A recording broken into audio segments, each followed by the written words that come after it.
Okay,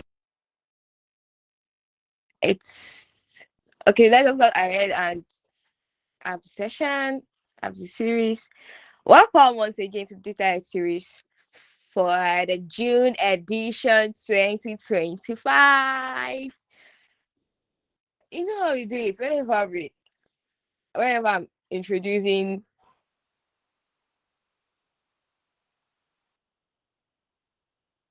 the speakers and welcoming those that are new and also you on board. All right, yeah, let's do that. I'll start all over again. Welcome to the Diet Series June edition 2025. If you are new here, this Diet Series is a monthly webinar and workshop on digital skills and industry trends. This webinar takes place on every last Thursday. For each webinar, we have experienced and knowledgeable speakers on board. For more clarification, you can check us on other social media platforms such as Twitter, Facebook, Instagram, and YouTube at Legacy Lab NG for every platform except Instagram, which is legacylab.ng. Don't forget to subscribe and turn on your notification for more updates. Last month, which was the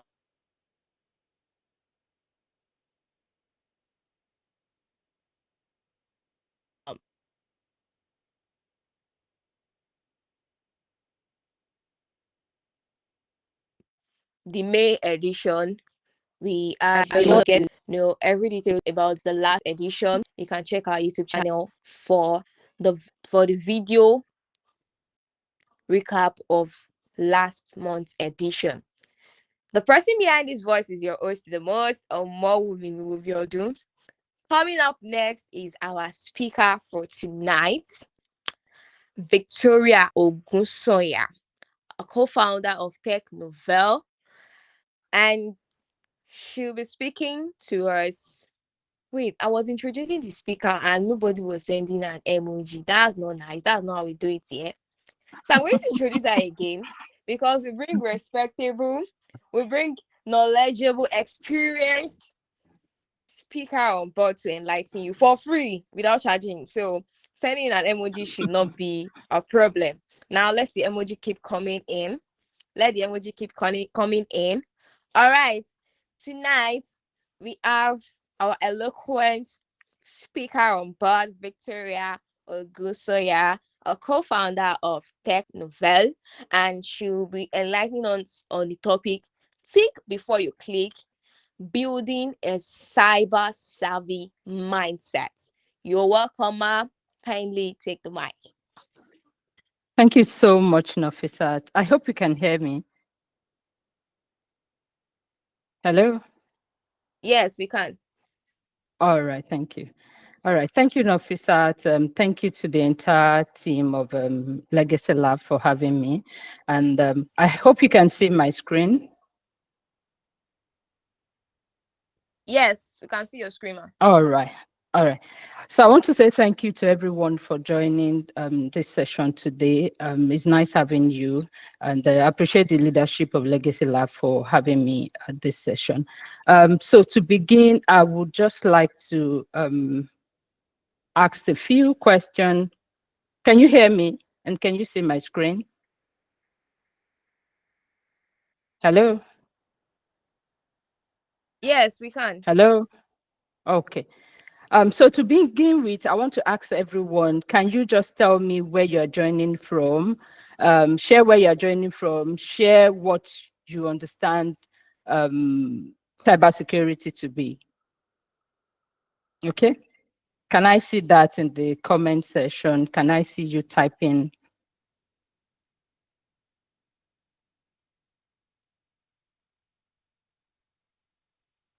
So I need everyone to put drop where you're joining us from today, and also drop a message to say what you understand cybersecurity to be. Just one word of what you understand cybersecurity to be. So I want to know where you're joining from, and also what you know cybersecurity to mean, what cybersecurity means to you. I can't see anything in the chat. Are we chatting? Are we dropping anything?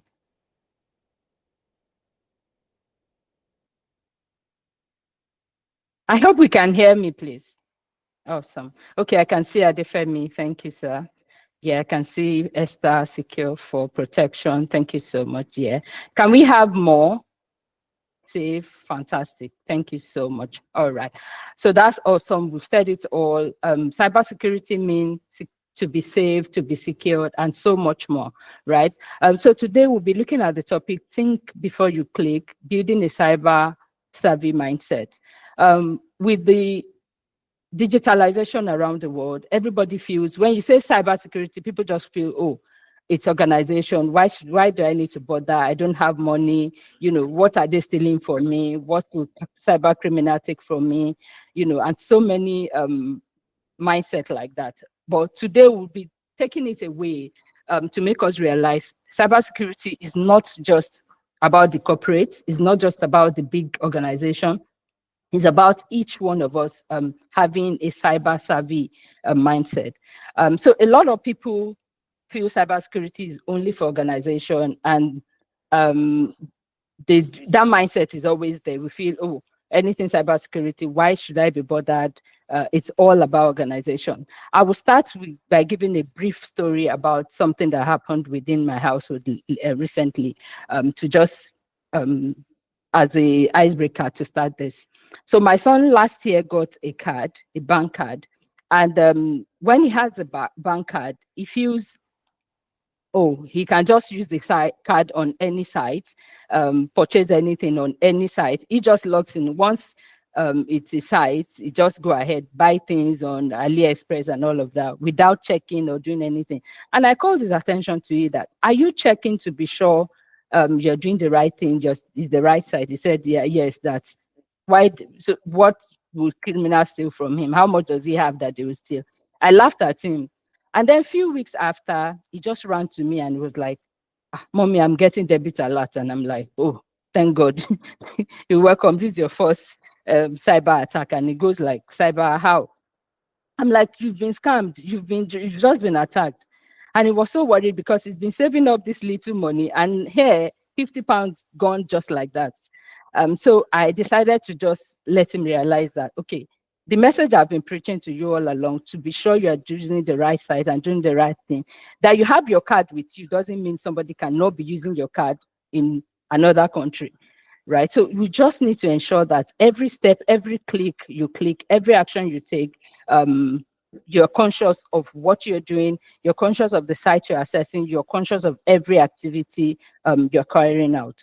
So that's just the basis of our discussion today. And this applies to every one of us in our personal life, where we work also. We need to be conscious of every click, of every email, of everything we do to ensure that cybersecurity is behind every of our action, and we are taking necessary precautions and safety measures to ensure that we are securing ourselves, not just ourselves, but the organization we work with. Okay, so moving on now, let's talk about the digital minefield. So cyber criminals, usually they are human beings like me, myself and you. They have a mind of their own. What they do basically is just to exploit curiosity, they exploit fear, they exploit urgency, right? They design all of this in and use it to set trap that prompt people to take impulsive decisions. For instance, they try to use urgency. Let's imagine I need something, I want to buy something online, and I know I need this urgently. They know you need this thing, and then behind that link you are clicking, because of the urgency, right? They use all of that to perpetrate fraud. So the mind is what basically they are tweaking. They're just working around the mind of individuals to carry out cybercrime. Another thing is clicking without thinking costs billions of naira globally, billions of dollars or naira or euro or pounds, wherever you live in globally. It costs so much. Just a single click, for instance, could bring down an entire organization. Is that bad? But you are clicking without even thinking, you're just feeling, oh, this email, let me just check it, let me just respond to it. But behind that email, there's so many things that could be going on. So every mail, every click, every response, every thing online you're doing, you need to have that mindset that, oh, every attempt could be a potential fraud.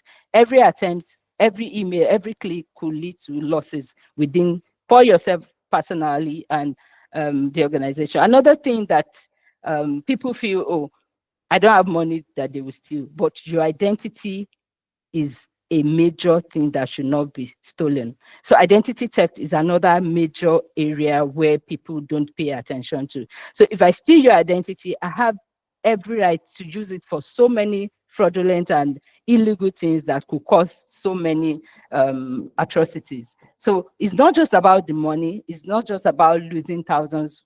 Your identity also could be lost in the event of cyber attacks. So like I mentioned earlier, everyone is vulnerable. It's not just the corporate, it's not just the business, it's not just organization, everyone. Imagine if an hacker hack into an account of 1 million people in a day and take out, let's say, $50 from every one account daily. That's a whole lot. So you're looking at it like, oh, how much do I have? That $50 that you have, if I take it as a as a fraud, cyber um, hacker, and I take that same amount from several millions of people, imagine how much that comes to. So we should always have that mindset to be conscious and, at every interaction we have online. So moving on, what are some of the common click-based threats that we face daily? So the most common one is phishing, and this forms like majority of the um, click-based threats in the world today. So what is phishing and how is phishing perpetrated? Phishing is basically deceptive emails mimicking trusted entities. For instance, I can send you an email pretending to be a GT bank, right? And them sending you a mail to say you need to update your password or you need to send us your BVN or things like that. So that email, you need to be sure that is actually from GTB. So we'll be looking at today, how do you check if it's actually the right or corporation or organization that is sending you an email? How do you know what are the red flags to see if the mail is genuine or fake? Also, another common click-based threat we have in the world today is deepfakes. Deepfakes are AI-generated content impersonating real people. For instance, I can do a video in 3 minutes to impersonate the president of America. I can impersonate anybody as a cyber criminal to say, oh, I am the CEO of this company, and use that. It doesn't take them 3 minutes to get this video out, and it's becoming so rampant. And we need to be conscious of all of these things. Another thing are malicious links. So there are so many links. You see so many links today. You just see, and they look so attractive. Some may be like I used the previous slide showed us. They use the mindset. So if I see that you're somebody that love if the Nigerians will say a wolf, you want free things, I'll just put a link to say, oh, buy one, get 10 free. And then once you click on it, it takes you to possibly steal your details and then, get your account details and a whole lot of atrocities. Also, another thing is tailgating. Tailgating is not really a click-based thread, but I needed to mention it here because also tailgating is a physical security breach. For instance, if I'm logging into my organization, maybe we use biometrics, or I need to input some code to enter an organization, a building. And once I put in my code at the entrance of the gates of my organization, somebody behind me can just, once the door opens for me to go in, what the person does, if an hacker does, is to go in with me pretending to be an employee of the same organization. So meaning I've allowed an external party to come in without verification, because that biometric, that code you put at the door is strictly for your use only. It shouldn't allow somebody else come in with you using your code to access an authorized place. So this, I had to mention that, but it's not a click-based, but indirectly is another major threat that we don't pay attention to. Okay, so moving on, let's look at phishing. We'll be looking at phishing so much today because this forms like a majority of the cyber attacks and globally. So we'll be focusing today on phishing. We'll be looking at so many things around phishing. Okay. So taking a closer look at phishing, what does it mean? So it's a means to do sophisticated mimicry. It's a modern way to like mimic what is real. For instance, I want to mimic an entity like Amazon. I would put the email, it will look so perfectly. I will clone the email so perfectly. Let me give you a scenario of an instance I've had of this personally. So before I moved into UK, back in Nigeria, I was trying to get an accommodation, and somebody advised, "Oh, check Facebook Market." I said, "Fantastic." So I checked Facebook Market. I saw wonderful accommodation within the location I was looking for. I was so excited that finally, and they were so affordable. So I reached out to one of the landlords for one of them and said, "Oh, I love this apartment. What can I do? How much is it?" The guy responded immediately to say, "Wow, okay, he's actually based in Japan or somewhere, but he has the accommodation. He's not using it. He's really looking for somebody who is responsible." The mail looks so good, as in, if you were not somebody that is conscious, which I just believe, the mail was so good. His response was so fantastic. He seems like somebody that was really interested in, giving out the property and all of that. So we began talking, and he was like, "Okay, how many of you are moving in? What details, blah, blah, blah." We got talking. He now said that, okay, I asked him, "Can I view the accommodation? Can I get somebody to come in and help me check the accommodation first?" He was like, "Well, I can do that, but I will need to make payment and all of that." That for me was a red flag, because if it's genuine, why do I need to make payment before seeing what I need to buy? So I was already conscious that yes, something is not right here. Okay, moving on. He now said, "Okay, I will need to make payment, but that the accommodation was managed by Airbnb." And another red flag for me, Airbnb would not, even if they're marketing it, then it should be on Airbnb side, not on Facebook Markets, for me to get in touch with the owner. That was another red flag. So okay, I'm like, I just kept playing along. I was like, okay, send in the um Airbnb. He said he's going to send the link for the payment and all of that. He sent the link, and when I clicked on the link, it was exactly Airbnb, a clone site that was totally, if you're not careful, if you're not a sensitive person, you would have, just fallen for that trap.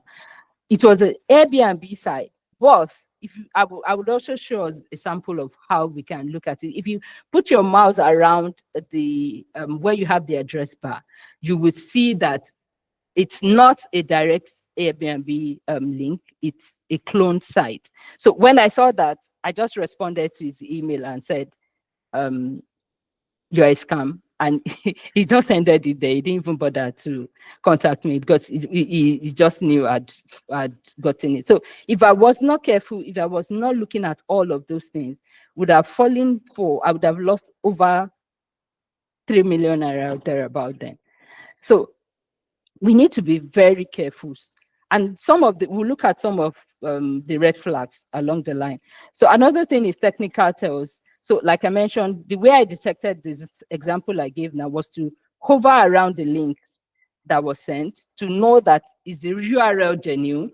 For instance, if I'm sending you something from Amazon, if I put Amazon-secure nets, that is obviously not an Amazon site, because Amazon doesn't use that domain. So we need to be careful. We need to be conscious, right, of every interaction we have online, whether you're buying something, whether you're sending an email, whether you're interacting with people, whatever you're doing, so long as you're doing it online, on your phone or anywhere, you need to just be sensitive and be careful. Look at all of this, pay attention to every little thing to ensure that you're safe. Okay. Also, you need to start questioning unexpected emails. For instance, we do something in my organization, which is a phishing test. They will just send you a random mail. Nobody knows when that mail goes out or when that communication will go. So what they do is to send you a phishing mail. The last one was from HR. It was I think within my team, I was the only one that could spot it because the mail was perfect, as in it looked like it was from the HR. And the mail was to say, oh, we've got a training coming up. Click on this to register. I know obviously HR would never send a link. There's a training portal. So why would they send an email for us to do a training? So I noticed that immediately and I flagged it as phishing, and they got back to me to say, wow, fantastic. Everybody clicked on it and registered. Okay, so we need to be conscious of unusual activity. Okay, so we look at the red flags. What do we watch out for, right? One thing to look out for is the language and tone for phishing email. For instance, if you see this sample email, it says, hello, this is a special notice that your Office 365 Edu account, blah, blah, blah, will expire in 24 hours. Obviously, the language and tone is obviously not right, right? So that is a red flag. And it seems like an urgent, there's like an emergency, you have to do it urgently. There's a sense of urgency in it, like a threatening email. This is obviously a phishing email. Sometimes it might be legit, really, maybe the organization needs you to do something in 24 hours or whatever, but just these are red flags you need to pay attention to. Okay, so the language and tone is very important. Oftentimes, phishing email would have poor grammar, excessive urgency, or threatening consequences, like saying, if you don't do this in 24 hours, your account will be suspended. If you don't make this payment in 10 hours, 1 hour, this will happen. So they're often, those are signs that, no, this is a phishing email or something is not just right. So when you get such mail, you need to be careful. Before you click on it, before you respond to it, make sure you do your due diligence, do the necessary check to ensure that you are not responding or attending to a phishing email. Okay. Another thing is mismatch URL. For instance, I want to write amazon.com. So instead of the AMAZON, they will use like 0N, right? Like the example that I have on my screen here. So this is obviously not the right image. So if you hover, put your mouse around the address bar, you would see the address come out, and then you'll be able to identify, no, this is not right. Oftentimes also, if you have it as on secure site, that's HTTP instead of HTTPS, that could be a flag, but not all secure sites are actually secure. So you need to do that due diligence also to be sure that the site is actually from the original sender. Okay, and sometimes also the requests are unusual. For instance, like I mentioned, just an example from my organization, HR will not send you an email to click on a site to register for a training. So you need to understand when it is your organization also. If you work in a bank, you know, oh, this is the mode, the way they relate. This is how HR send mail. This is how customers send their email. So you need to be conscious.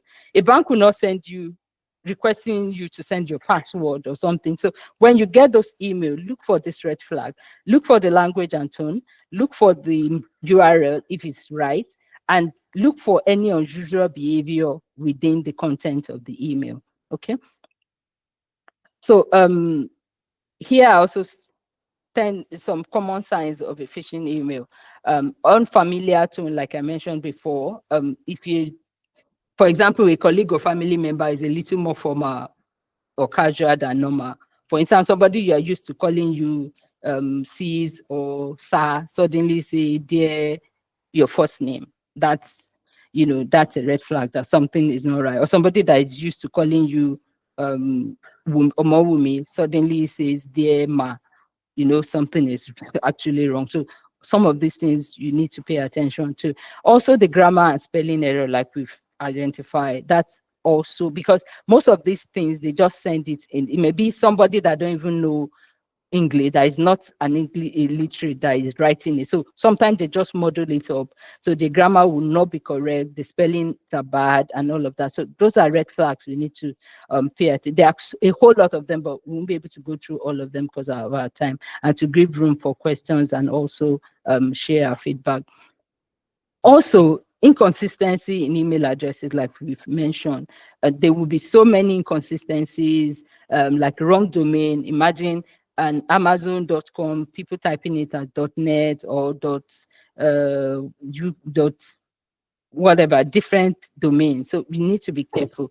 Also, when you see a mail with a sense of urgency, like now, like the instance I gave you of the Airbnb, the guy gave me a timeline. If you don't pay in an hour, somebody that like 100 people waiting for it. If you don't pay in 10 in an hour, somebody else will go for it. So when you have that unnecessary sense of urgency, when something looks too good and then there's a sense of urgency that you have to do it now, that's a red flag. You need to calm down and check before you click on anything or before you take any action, very importantly. Okay, now we move on to deepfake.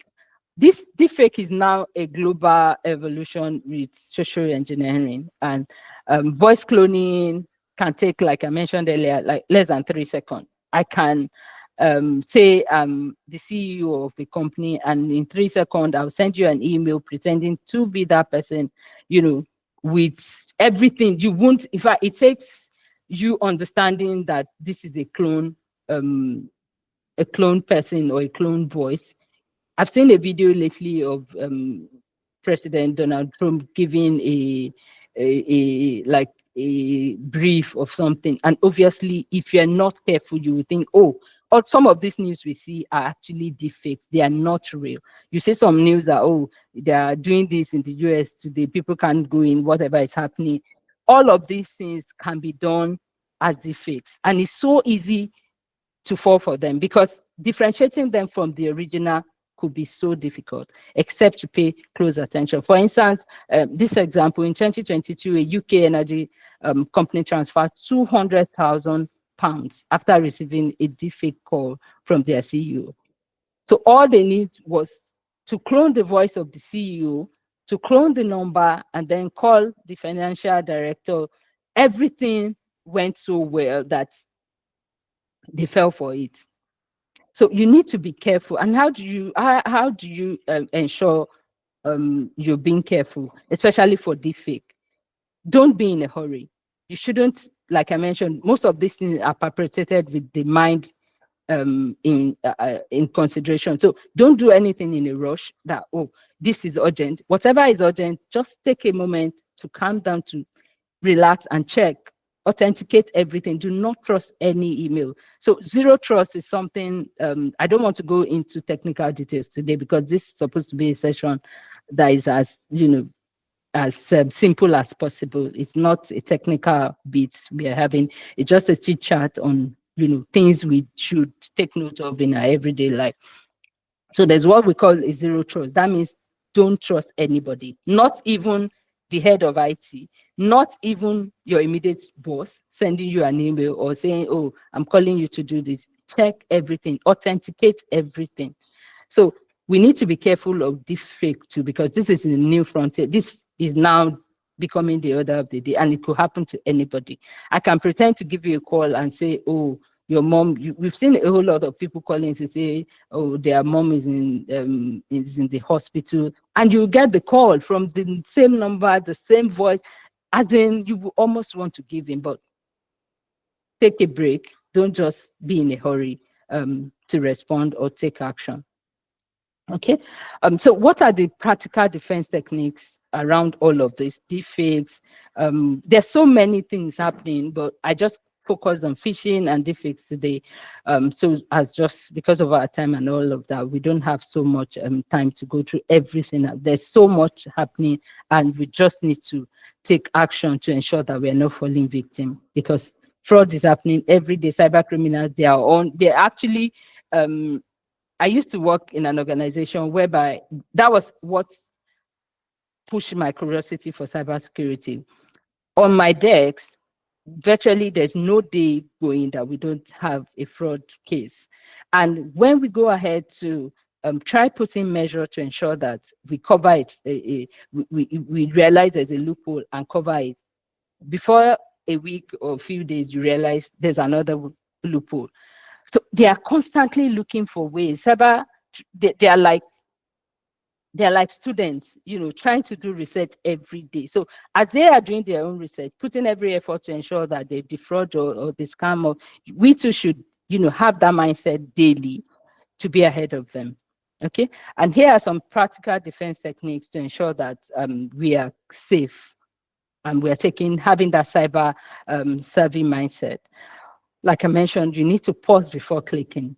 If it's just 5 seconds, it takes you to just take a look at the link you're clicking on or any attachment, it goes a long way. So a question to ask, was I expecting this? Is a vital question you ask yourself. If you receive an email and you're like not sure, you need to just take that 5 second break to check. Was I expecting this email? Does it make sense? Right? Like somebody, and I think a lot of times people that want free things. I used to have a colleague back then.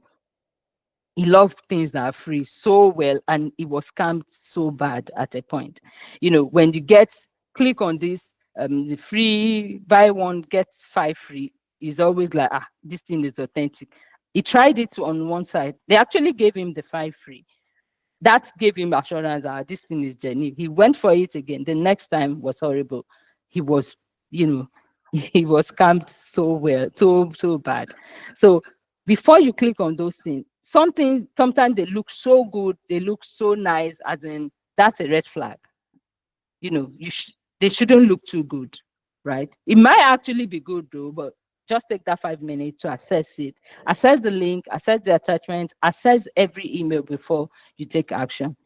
The second thing would be to verify the source, right? If you can contact the sender, possibly is in your organization, somebody has sent you an email from within the organization to say, oh, HR is sending you an email, click on this. It doesn't take you anything to give it a chat or an email. Contact them to verify the source first before you go ahead to click on it. If it's a bank calling you to send your details, just take your time to make that call, because you would be saving yourself a whole lot if you take the time. If you pause, that 5 seconds could save you so much, right? So just take that time. Pause before you click, verify the source before taking any action. Another thing would be to, sorry, can we still see my screen? Yes, we Okay, can. okay, sorry, because I think it disconnected. Another thing to be to inspect links carefully. Like I mentioned before, you hover around the link, the URL especially, to see that is actually the right one. For instance, look at the sample for Microsoft. If you're not too careful, this is O and 0, just that. And if you're not careful, you just assume this is from Microsoft.com, whereas this is a clone site. Okay, so there are also a whole number of tools we can use to detect. We'll look at that as well as a conclusion after the session, to some of the tools we can use. So use available tools. Also consider the use of second factor authentication. It's very essential for most of our activity. And then in our offices, for those of us that work in corporate organization, please ensure you're careful when you get in the office in the morning. Check around to ensure that if you're leaving your laptop behind, ensure that you keep it in a safe place, right? I've seen someone that's been a victim of identity theft within a bank. And what happened is, uh, she's someone that believes, oh, they can't, how much do I have? They can't take my money, but they took her identity. And that cost several millions of naira. And she lost her job just because of that. So when you get to your work, if you are work, especially in Nigeria, where sometimes maybe you leave your system in the office, you don't take it home, ensure that you keep it safely, because anything could just be attached to your laptop or something to get your information, and that could cost you so much.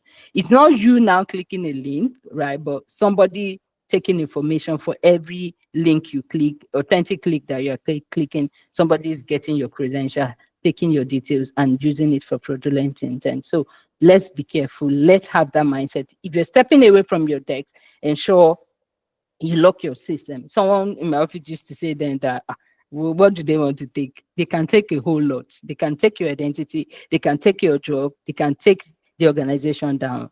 So please be careful at every incident. So these are some of the defense techniques. And then building daily cyber savvy habits, like I mentioned. When we come in the morning, we just want to rush, get things done. And most especially in the evenings, everybody's in a rush to just go home.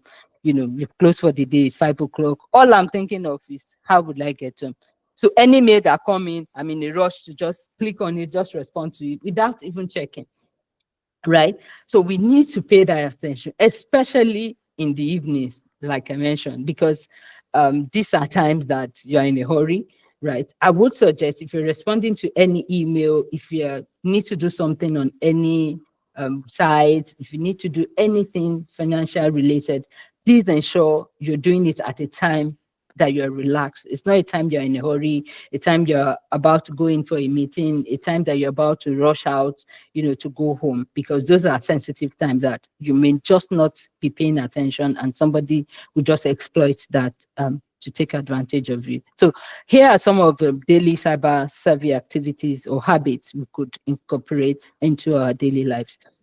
For instance, in the morning, you review overnight notification with be very careful before you click.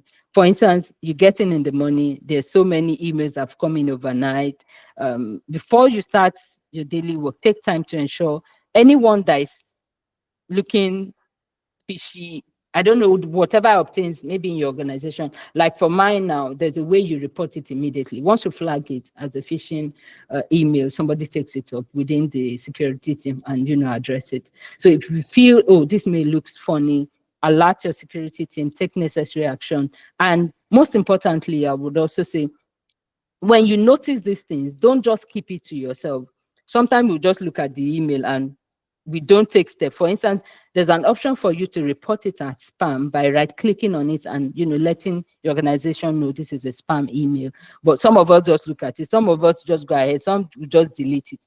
You deleting it will still be, it's not being flagged. Somebody is not working on it. So when you see it, don't just sit on it. Don't just ignore it. That sometimes you don't click on it, but someone else could, right? You may see it and just feel, I won't click on it, but somebody within the organization could actually click on it and that could destroy or bring down the organization. So it's not just enough to see it and just sit on it or ignore it. Try to report it. Once you notice there's this email is a phishing email or you're skeptical about it, report it immediately. There's an option on the mail. You can flag it as scam, depending on what model your organization have. Ensure that you report it or you do whatever is necessary to ensure that it's being flagged so that subsequent one from those sites are blocked or addressed adequately within the organization. Okay. Another thing you should do in the morning is update any flagged software before you begin work. Sometimes we see notification to say, oh, this software needs updates. I'll just be like, well, let me finish my work, Jari. I'll do it later. That could be dangerous because the old version you're working with, something might have been updated for security and all of that. So it's essential when you receive an update, a flag for you to update or any software, please ensure you're doing it at the right time. So it's better once you come in the morning and you're seeing that notification, just try and ensure you do the necessary update before you begin work, because that could save you a whole lot. And also during the day, verify unusual requests. Sometimes we are so busy that we get so many email and during the day we just want to respond, just want to attend meetings, just want to do so many things at the same time. But hey, we need to pause, like I said, pause, take 5 seconds to check things adequately and ensure that you're doing the right thing. Also, most importantly, take a breath before responding to urgent seemingly email that says, oh, urgent, or I need this report now, or send approve this thing now. You need to just take a breath, calm down, take 5-minute break and ensure you're doing the right thing before you take decisions. Okay. And for the evenings, like I mentioned, evenings are always a busy time. You want to go home. You've had a hectic day. All you just want to do is get out of that office and rush home. So most of the requests that comes, you don't pay attention to it.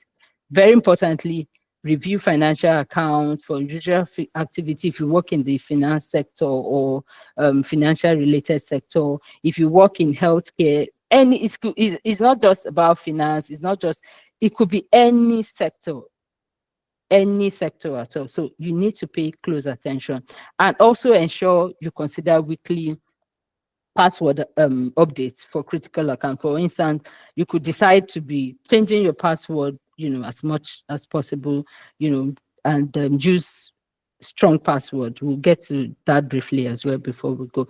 Also, so there's a stop method, and then stop meaning stop and breathe before you click. I mentioned that you think about why you received the communication. Is this email for me? Why did I receive it? Think about all of those things. You can do that in 5 seconds. Just all of this stop method in 5 seconds. Observe red flag and inconsistency. Check for the links I sent the email.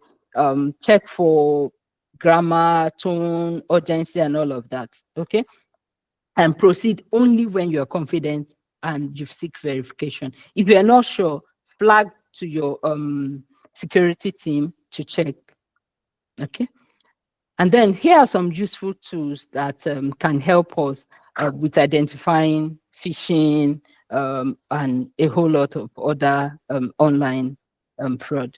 The first one is Virus Total.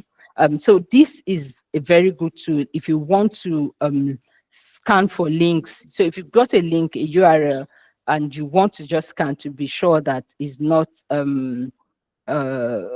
is not various antivirus engines that flagged it as suspicious, then you could use Virus Total. Okay, I put the link there also if you want to check it out. You could also upload files, right, to ensure they've not been flagged by multi antivirus engines like different antivirus engines. You know, you need to once you've seen it as flagged, then so many of them. So once it's been flagged, then you need to just take note and calm down to ensure that you're not proceeding with that file or that link. Okay. So it gives you a detailed report, like if it's been flagged by any engine, tells you this has been flagged by maybe this engine, it has been flagged by, maybe a URL has been flagged, and it tells you, you see the details, the breakdown. You can actually check all of these out. Because of our time, we can't demonstrate it. You can check it out. You check YouTube, there are a whole lot of video to guide you through how to go about this.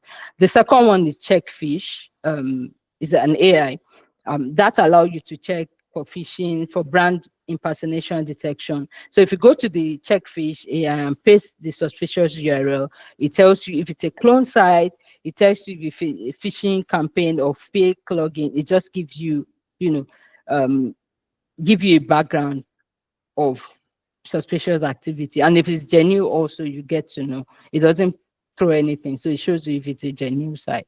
Then also the use of password managers is also an essential aspect to ensure that you protect your details. So there are several password managers you can use. There's the 1Password, there's LastPass, Bitwording, Dashlane. These are all different type of password managers you can use. And what does the password manager help you to do? These tools will help you to autofill on the real domain they are saved on. For instance, if I'm logging into Amazon.com and if I'm on a phishing site that looks like Amazon, it won't allow me to save my password on that site because it's a clone site. So it's a red flag. It won't allow you to save your password. So that's a red flag to show you that is not the original site. But if you're on the real Amazon.com and you're using a password manager, you would be able to save your password directly. Although personally, I don't subscribe to saving password, but if that is what you need to do, then ensure you are using a password manager and a good one at that. Okay.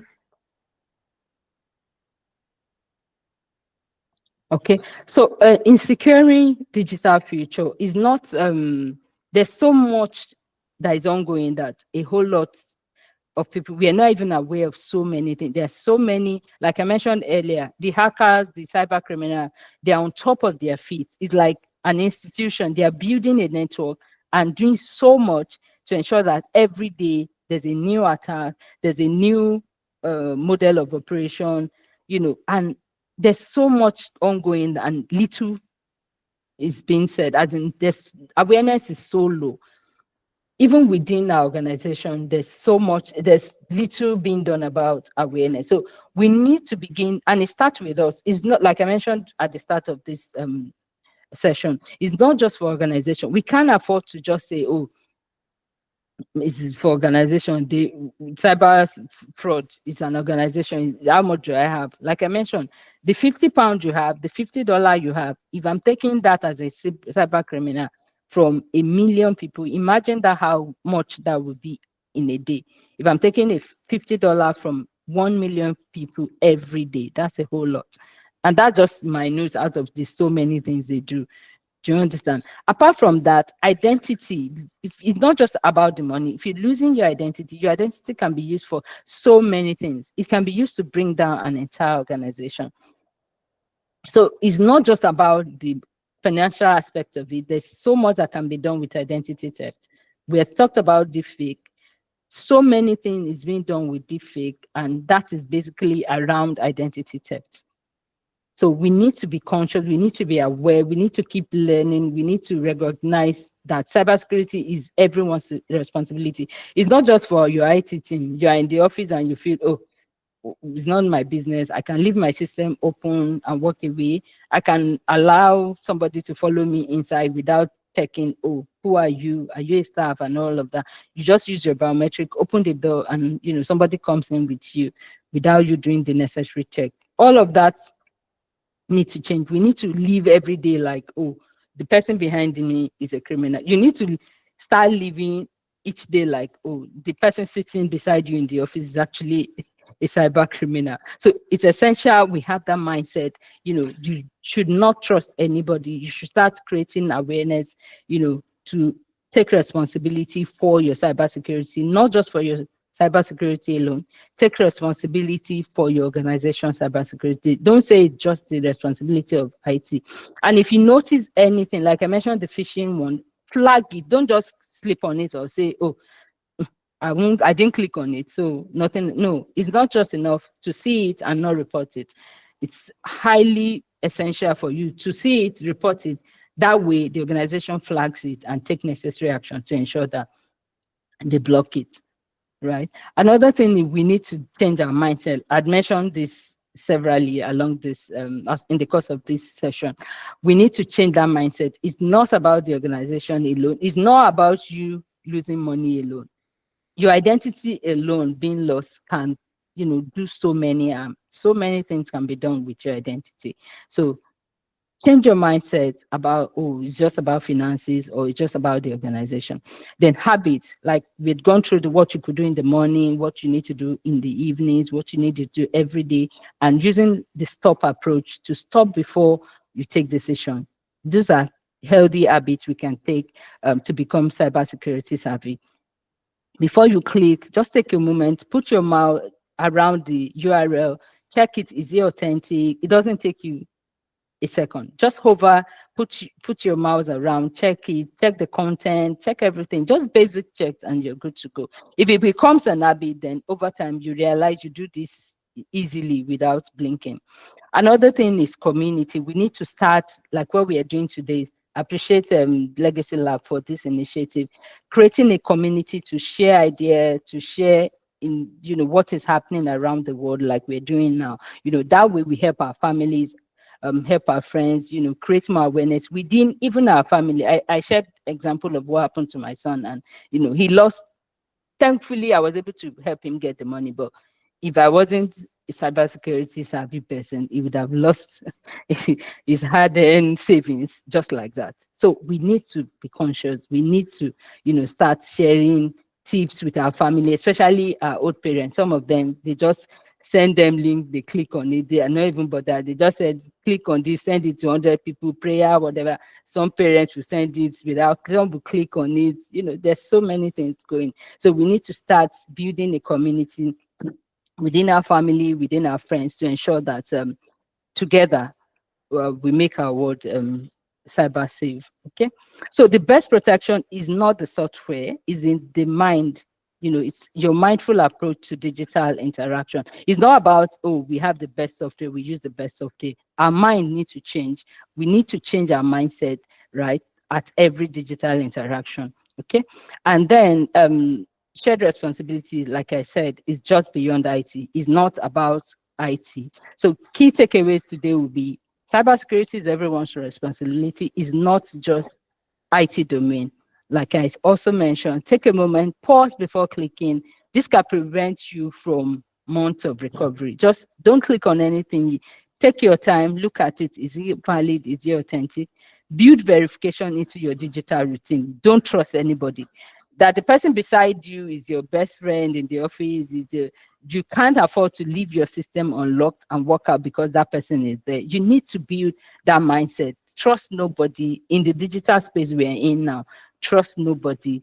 Ensure you are doing the necessary verification, and also stay informed of evolving threats. Don't just be in the dark that, oh, this is that we need to know what is happening. You need to ensure you have regular updates on your system, on your computer, and you're doing the right thing at every point.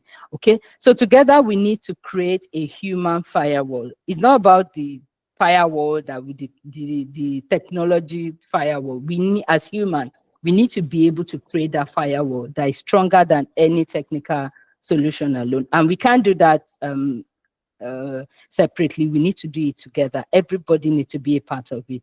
So thank you for this time. Are there any questions or feedback from us?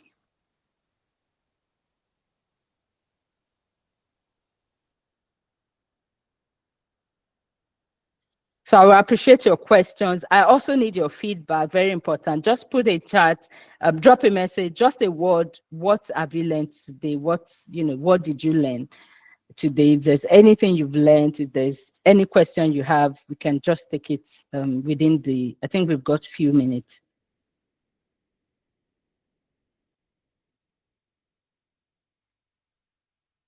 Any questions or feedback, or just drop it. If you've got questions, if you need clarity on anything, please. I have a Okay, I think question. Ibrahim.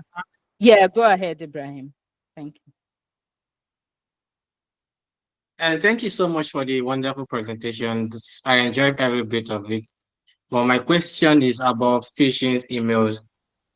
We all know technology is evolving every day, and so as cyber criminals are trying to leverage on those technology to carry out heinous acts. So my question Absolutely. is, and phishing is all about crafting of messages and emails.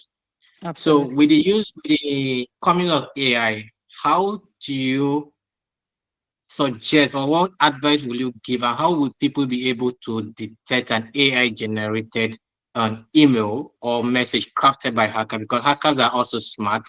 They are Absolutely. making use of the AI in order to lure people. So who- people who are not technical sound, who don't Mm-hmm. have technical background, Mm-hmm. our mothers in the village, our brothers on the street who are not IT oriented, how would they be able to detect an email generated by AI, a phishing email generated by AI? Thank you. All right, fantastic. Thank you, Ibrahim. Okay, so like I mentioned, there are several red flags in an email that could suggest that it's fraudulent. For instance, if there's a sense of urgency that is not normal, or there are typographical errors in it. For instance, if you're generating things from like a chat GPT, you notice there's punctuations sometimes are not appropriate. Sometimes where there's supposed to be a comma, you put an hyphen, right? Where there's supposed to be a full stop, it puts like an emoji on all of that. So when you're seeing all of that in an email, these are like red flags to tell you something is wrong. For instance, a bank will not send you an email and then put an emoji in it, a formal email to say do this, and then they'll put an emoji. But if you're generating things from AI, sometimes you have those punctuation lapses, you have where there should be full stop, you see possibly a hyphen, you see exclamation mark instead of a dot. So these are things you can look at and pick red flags from. So that's just the basic layman. If I don't want to go into technical detail, but as a layman, these are some of these things you can point out when you see an email generated with AI and the real one. I don't know if that answers it, Ibrahim.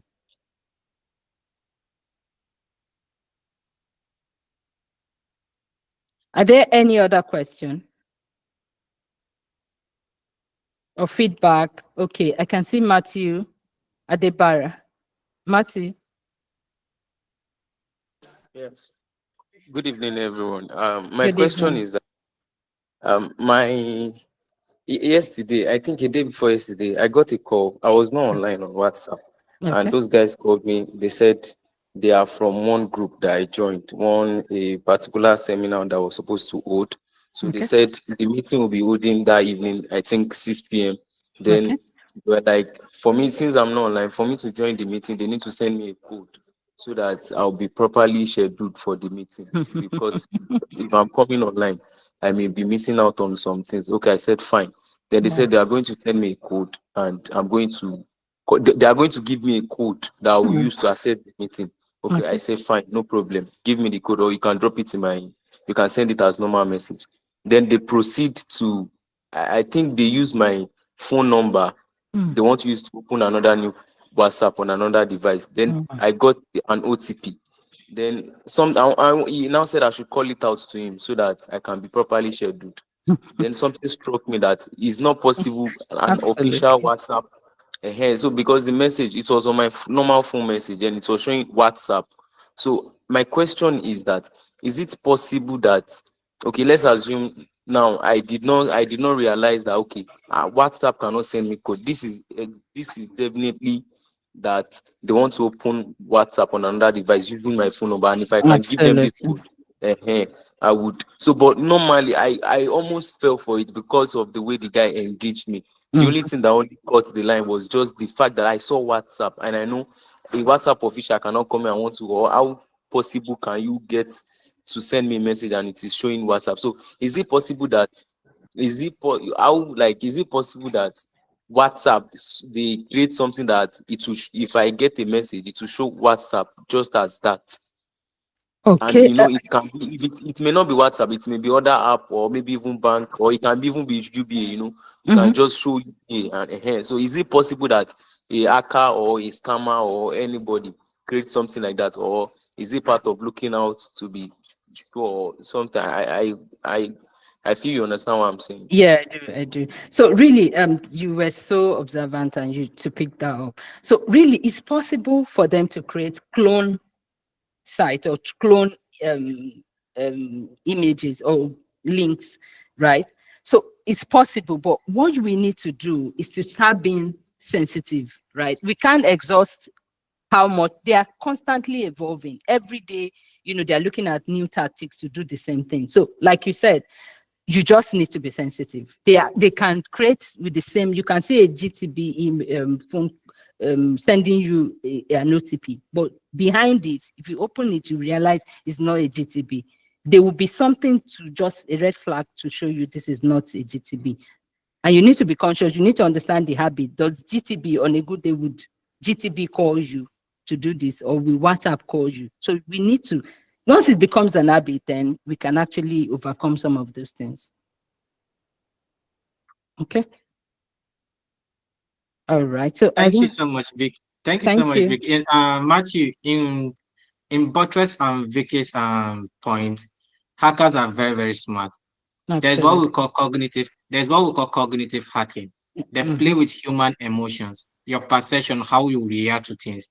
So what they did yesterday was cognitive hacking, social engineering on you, trying to persuade you to get information. And luckily for you, you have an two-factor authentication, which is the OTP, which was sent to you. So they have tons of applications out there which they can clone WhatsApp. Since they have your number, even though they don't have your number, there's a way they can get your number Mm-hmm. and send you. They are doing that every day. So, Every day. and we are glad that we're able to detect that and didn't give them the code. If you give them the code, my You'd brother, have. trust me, you lost everything. They All will right. go Thank you. ahead and change your password and everything that has to do with you. You don't have access to your phone anymore. Yeah. So thank you for being careful Yeah. and be And an agent to be keep careful and being be able to careful. detect that. Yeah. Yeah. Yeah. All right. Thank you, everyone. Thank you for your time. So over to All Nafisa. right. Thank you. Thank you very much. I think to buttress matching points, I would say I've posted this on my WhatsApp before, on my WhatsApp status. If you were conversant with my WhatsApp status, you would have noticed it. And this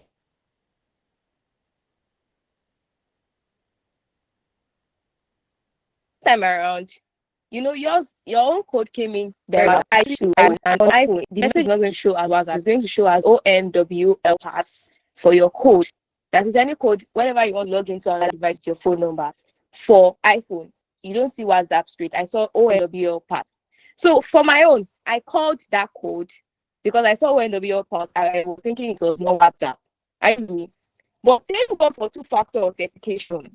I have two-factor authentication on my WhatsApp. So when I called the ONWL pass, the person was not actually able to penetrate into my WhatsApp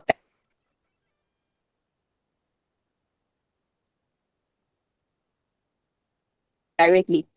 Then the next thing he told me was that I should tell it a 6-digit code that I'll be using. My mind was not even. Somebody told me to call 6-digit code for next seminar. I was like, am I? Is everything okay like this? Am I all right? Before I knew it, so my mind was just like, And call. are you supposed to be in a Just call any seminar? number. Like I mean,